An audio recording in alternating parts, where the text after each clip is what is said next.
Hi everybody, this is Adam from One Way to Turn. I'm going to be doing a series of videos on lathes, and this is the first one in the series that I'm going to do. I'm going to be talking about a number of different lathes, probably as many as I can get my hands on to review and talk about.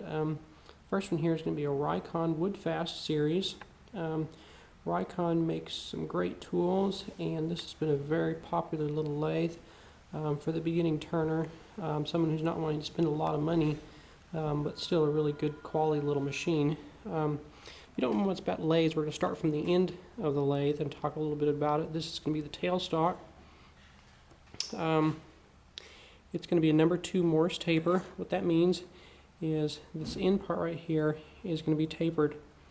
It's not straight. And there's 3 different sizes for most common lathes. There's going to be a number 1, which is for older lathes, and really small lathes, number 2, and a number 3 for quite larger lathes. And this is called a live center because it turns. It's actually bearings in here, so it's not stationary. Old lathes, back in the day, this used to be stationary and not turn at all, so you'd actually have to put a little bit of oil there to keep it from burning up. On this particular lathe, there is markings here to tell you actually how far you've advanced the quill here. This is a little locking lever to lock it down to keep it from wiggling around on you while you're turning. The locking mechanism for the back is going to be on the back. You just pull up on it and it locks it down.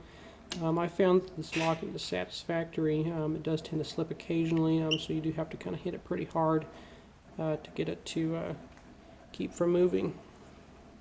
One good thing about Rikon lathes is they supply it with a pretty good sized tool rest. It's real heavy duty. It's made out of cast iron. It's real substantial, real firm. If you notice on the beds aren't machined perfectly smooth, and that's actually a good thing. Most power tools, people like them glass smooth, whereas with on a lathe, you don't want things glass smooth because then they tend to slip and slide a little bit. You actually want it when you lock your tool rest down that it does not move. I've heard of people even wetting them just a little bit with water to make them rust, and then run them over with sandpaper just a little bit just to make it a real good surface for these tool rests to grip on.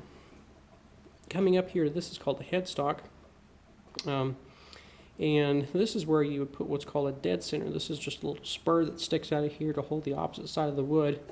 And because the motor is turning it here, you don't have to worry about it burning the piece of wood. You notice these numbers on the headstock. Each one of these are individual indexing places, and there's 12. To lock the indexing head, you just lift up and turn. Each one of them locks down. If you notice, there's a teeny bit of play in here. That can be a problem, or that can not be a big deal, just depending on what you're doing. Some people really need the tolerance of this not moving at all. That's one of the little design flaws that I found with this lathe. Another nice little feature is because this is not an electronic variable speed, you do have to change the belts. Well, as you can see, this whole cover flips away, so it does give you quite a bit of access to change the belts. And you've got 1, 2, 3, 4, 5, and 6 different belt speeds settings. So you have ample speed to slow it down or speed it up depending on the piece that you're doing. The headstock is bored all the way through, so you can, if you need to, drill a lamp stand or something like that, as well as on the tailstock it is bored through. The motor that's supplied with most miniature lathes or mini lathes is going to be a 1/2 horsepower. The important thing to look at when buying a lathe with 1/2 horsepower is your amperage. Amperage equates into torque, and the higher the amperage, the more torque that you're going to get. So you're gonna feel it a little bit more than with same horsepower lathe but less amperage. The lathe is also supported with a face stock. Let's see if we can go over here and take a look at this. This is actually, excuse me, the face plate. It's a typical 4-hole face plate. It comes with the tool rest. It comes with the live and dead centers. Moving around here to the other side of the lathe, there's a little built-in shelf for holding, some small turning tools and a small supplied wrench that it's used for just tightening stuff or loosening stuff up a little bit. Let me turn the lathe on here. Helps if you disengage the lock here.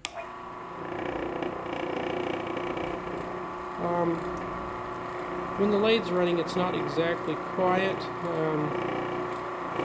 So it's a little bit noisier than some of the miniature lathes, but it's still a great lathe, and for the price, it runs about in the $300, $350 range. If you have any other questions, just shoot me an email. My website is One Way to Turn. Thanks a bunch. Bye-bye.